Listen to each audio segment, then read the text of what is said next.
আসসালামু আলাইকুম। সংবাদে আপনাদের সবাইকে স্বাগত জানাচ্ছি। আমি ফিরোজ তোহা। শুরুতেই সংবাদ শিরোনাম। বাংলাদেশের সর্বশেষ গুরুত্বপূর্ণ আপডেট সংবাদে আপনাকে স্বাগত। শুরুতেই সংবাদ শিরোনাম, পরে বিস্তারিত।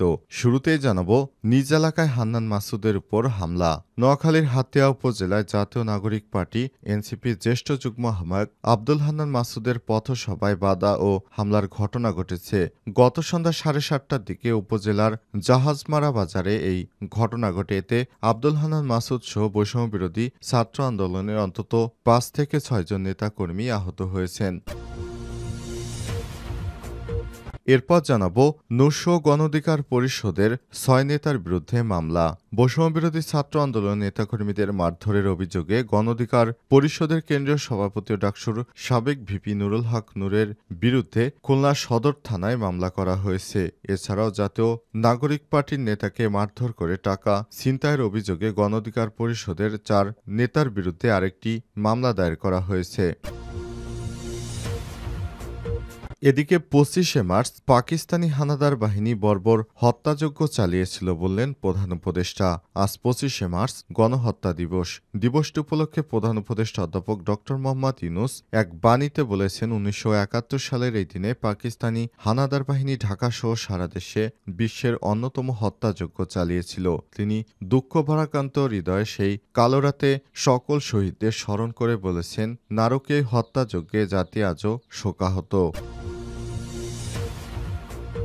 এবারে জানাবো, কুমিল্লায় বিএনপির 2 গ্রুপের সংঘর্ষ, আহত 20। কুমিল্লার 14 গ্রামে বিএনপির 2 গ্রুপের মধ্যে ব্যাপক সংঘর্ষ হয়েছে। এতে অন্তত 20 জন গুরুতর আহত হয়েছে। আহতরা দোষীদের বিরুদ্ধে শাস্তিমূলক ব্যবস্থা নিতে আইন শৃঙ্খলা রক্ষাকারী বাহিনীকে আহ্বান জানিয়েছে।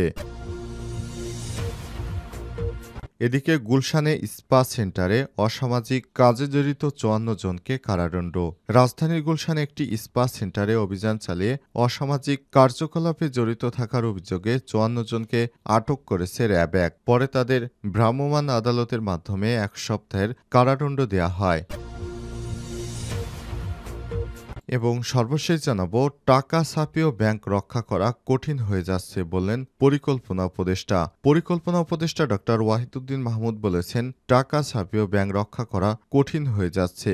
রাজধানীর শেরেবাংলা নগরে এনইসি সম্মেলন কক্ষে development journalist forum of Bangladesh DJFB এর ইফতার মাহফিল অনুষ্ঠানে সব কথা বলেন তিনি। পরিকল্পনা উপদেষ্টা আরও বলেন, ব্যাংকগুলোকে রক্ষা করতে অনেক টাকা ছাপাতে হচ্ছে। বর্তমান ব্যাংক রক্ষা করা কঠিন হয়ে যাচ্ছে। সরকার ব্যাংকগুলো রক্ষা করার চেষ্টা করে যাচ্ছে। এছাড়াও হুন্ডির মাধ্যমে টাকা আদান প্রদান কমেছে, তাই প্রবাসী আয়ও বেড়েছে। প্রিয় দর্শক, এতক্ষণ শুনছিলেন সংবাদ শিরোনাম, এবারে বিস্তারিত। তবে তার আগে বন্ধুরা, অনুরোধ থাকবে এই সংবাদটিতে একটি লাইক দিন। এই চ্যানেলে আপনি নতুন হয়ে থাকলে আমাদের সংবাদটি দেখতে দেখতে চ্যানেলটি সাবস্ক্রাইব করে রাখুন। কমেন্ট করে বন্ধুরা আপনার মূল্যবান মতামত জানিয়ে দিন আপনি বিশ্বের কোন দেশ থেকে বা বাংলাদেশের কোন স্থান থেকে আমাদের সংবাদটি দেখছেন এবং শুনছেন। এবারে বিস্তারিত। নিজ এলাকায় হান্নান মাসুদের উপর হামলা। নোয়াখালীর হাতিয়া উপজেলা জাতীয় নাগরিক পার্টি এনসিপির জ্যেষ্ঠ যুগ্ম সমন্বয়ক আব্দুল হান্নান মাসুদের পথসভায় বাধা এবং হামলার ঘটনা ঘটেছে। সোমবার 24শে মার্চ সন্ধ্যা 7:30টার দিকে উপজেলার জাহাজমারা বাজারে এই ঘটনা ঘটে। হান্নান মাসুদের সমর্থকদের অভিযোগ, স্থানীয় বিএনপি নামধারীরা ওই হামলার ঘটনা ঘটিয়েছে। হামলায় তিনি সহ এনসিপির 5 থেকে 6 জন সমর্থক আহত হয়েছেন। এই ঘটনার প্রতিবাদ এবং দোষীদের আইনের আওতায় আনার দাবিতে রাত 8:30 থেকে জাহাজমারা বাজারে সড়ক ওসখালী জাহাজমারা সড়কে অবস্থান কর্মসূচি পালন করছেন এনসিপির নেতাকর্মীরা। এক পর্যায়ে সেখানে পাল্টা ধার ঘটনা ঘটলে প্রায় 10টার দিকে আন্দোলনকারীরা সরে যায়। হান্নান মাসুদের কয়েকজন সমর্থক জানায়, গত শনিবার এনসিপির জ্যেষ্ঠ যুগ্ম সমন্বয়ক আব্দুল হান্নান মাসুদ হাতিয়ায় গরিব দুঃখী মানুষের খোঁজখবর নিতে হাতিয়ায় আসেন এবং ধারাবাহিকভাবে বিভিন্ন বিভিন্ন এলাকা সফর করছিলেন। সোমবার বিকেলে মাসুদ উপজেলার জাহাজমারা বাজারে যান। ইফতার শেষে সন্ধ্যা আনুমানিক ৭টার দিকে বাজারে একটি পথসভায় বক্তৃতা শুরু করেন মাসুদ। এ সময় বিএনপি নামধারী একদল লোক বাজারের পশ্চিম দিক থেকে একটি মিছিল নিয়ে আতর্কিত পথসভায় বাধা দেয় এবং হামলা চালায়। তাদের হামলায় হান্নান মাসুদ সহ কমপক্ষে ৫ জন আহত হয়েছে। পরে তাদের বিচারের দাবিতে তারা সড়কে অবস্থান করলে সেখানেও হামলা চালানো হয়। এ বিষয়ে আব্দুল হান্নান মাসুদের সঙ্গে কথা বলার চেষ্টা করেও পাওয়া যায়নি। এদিকে অভিযোগের বিষয়ে জানতে চাইলে হাতিয়া উপজেলা বিএনপির ফজলুল হক খোকন জানান, জাহাজমারায় কারা কি করেছে তা কিছুই জানেন না তিনি। এ ব্যাপারে হাতিয়া থানার ভারপ্রাপ্ত কর্মকর্তা OC A K M Azmal Huda জানান, হান্নান মাসুদের পথসভায় হামলার খবর পেয়ে পুলিশ ঘটনাস্থলে গিয়ে পরিস্থিতি নিয়ন্ত্রণে আনেন। বর্তমানে পরিস্থিতি নিয়ন্ত্রণে রয়েছে। নূরশ গণ অধিকার পরিষদের ৬ নেতার বিরুদ্ধে মামলা। বৈষম্যবিরোধী ছাত্র আন্দোলনের নেতাকর্মীদের মারধরের অভিযোগে গণ অধিকার পরিষদের কেন্দ্রীয় সভাপতি ও ডাকসুর সাবেক ভিপি নুরুল হক নূরসহ ৪ নেতার বিরুদ্ধে খুলনা সদর থানায় মামলা করা হয়েছে। এছাড়াও জাতীয় নাগরিক পার্টিকে মারধর করে টাকা ছিনতাইয়ের অভিযোগে গণ অধিকার পরিষদের ৪ নেতার বিরুদ্ধে আরেকটি মামলা করা হয়েছে। সোমবার ২৪শে মার্চ রাতে বৈষম্যবিরোধী ছাত্র আন্দোলন খুলনা মহানগর যুগ্ম আহ্বায়ক নাইম হাওলাদার বাদী হয়ে একটি এবং জেলা কমিটির সদস্য ও জাতীয় নাগরিক পার্টি শেখ সাকিব আহমেদ বাদী হয়ে মামলা দুটি দায়ের করেন। মামলার অন্য আসামিরা হলেন নুরুল হক নূর, গণ অধিকার পরিষদ খুলনা মহানগর কমিটির সাধারণ সম্পাদক এস কে রাশেদ, যুব অধিকার পরিষদের কেন্দ্রীয় সহসাংগঠনিক সম্পাদক মোহাম্মদ জনি ও তাইজুল ইসলাম, গণ অধিকার পরিষদের মহানগর সাংগঠনিক সম্পাদক আজিজ শেখ রুবেল ও হিরণ। নাইম হাওলাদার মামলায় গত ১৮ মার্চ নগরীর শান্তিধাম মোড়ে পঞ্চবিথি ক্লাবের সামনে বৈষম্যবিরোধী ছাত্র আন্দোলনের ১০ থেকে ১২ জন নেতাকর্মীকে মারধরের অভিযোগ আনা হয়েছে। অন্যদিকে শেখ সাকিব আহমেদ মামলায় তাকে মারধর ও জাতীয় নাগরিক পার্টির ইফতার মাহফিলে ৪,৮০,০০০ টাকা ছিনতাইয়ের অভিযোগ করা হয়েছে। এর আগে গত ২১শে মার্চ গণ অধিকার পরিষদের নেতা এস কে রাশেদ বাদী হয়ে বৈষম্যবিরোধী ছাত্র আন্দোলনের খুলনা জেলা কমিটির সদস্য সচিব সাজিদুল ইসলাম বাপ্পি, যুগ্ম আহ্বায়ক নাজমুল হোসেন ও মহরম মাহিম, যুগ্ম মুখ্য সংগঠক শেখ রাফসান জানি ও কেন্দ্রীয় সদস্য রুমি রহমানের বিরুদ্ধে মামলা করেছিলেন। পুলিশ ও স্থানীয় সূত্র থেকে জানা গেছে, নগরীর শান্তিধাম মোড়ে গণপূর্ত অধিদপ্তরের বরাদ্দ দেয়া ভবনে পঞ্চবিথি ক্রীড়া চক্র নামে একটি ক্লাব ছিল। গত ২৭ জানুয়ারি ভবনটি দখল করে গণ অধিকার পরিষদের কার্যালয় স্থাপন করা হয়। গত ১৮ মার্চ বৈষম্যবিরোধী ছাত্র আন্দোলন ও জাতীয় নাগরিক কমিটির নেতাকর্মীরা তাদেরকে উচ্ছেদ করতে গেলে উভয় পক্ষের মধ্যে সংঘর্ষ হয়। এতে বেশ কয়েকজন আহত হয়েছে। ২৫শে মার্চ পাকিস্তানি হানাদার বাহিনীর বর্বর হত্যাযজ্ঞ চালিয়েছিল বললেন প্রধান উপদেষ্টা।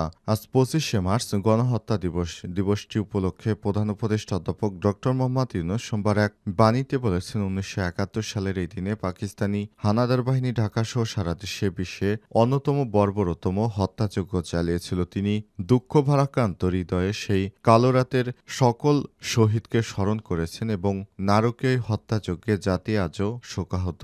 প্রধান উপদেষ্টা আরও বলেছেন, ৭১-এর মার্চের দিনগুলোতে বাংলাদেশ যখন আন্দোলনে উত্তাল, তখন ২৫শে মার্চ সন্ধ্যায় অসহযোগ আন্দোলনের মধ্যেই স্বৈরশাসক ইয়াহিয়া গোপনে ঢাকা ত্যাগ করে। সেদিন মধ্যরাতে পাকিস্তানি সৈন্যরা অপারেশন সার্চলাইট পরিচালনা করে ঘুমন্ত নিরস্ত্র বাঙালির উপর ইতিহাসের নৃশংসতম হত্যাযজ্ঞ চালায়। ঢাকা বিশ্ববিদ্যালয়, পিলখানা এবং রাজারবাগ সহ সারা দেশে অত্যাধুনিক অস্ত্রে সজ্জিত হানাদার বাহিনী আতর্কিত হামলায় শহীদ হন ছাত্র, শিক্ষক, পুলিশ ও সেনা সদস্য সহ হাজার হাজার নিরপরাধ মানুষ। তাদের আত্মদানের পথ ধরেই দীর্ঘ ৯ মাস রক্তক্ষয়ী যুদ্ধের মাধ্যমে বাংলাদেশ স্বাধীন হয়েছে। ২৫শে মার্চের কালো রাতে সকল শহীদদের আত্মার মাগফিরাত কামনা করে প্রধান উপদেষ্টা বলেন, নতুন বাংলাদেশে একটি শক্তিশালী, শান্তিপূর্ণ ও গণতান্ত্রিক দেশ হিসেবে গড়ে উঠবে। গণহত্যা দিবসে এটাই আমাদের অঙ্গীকার।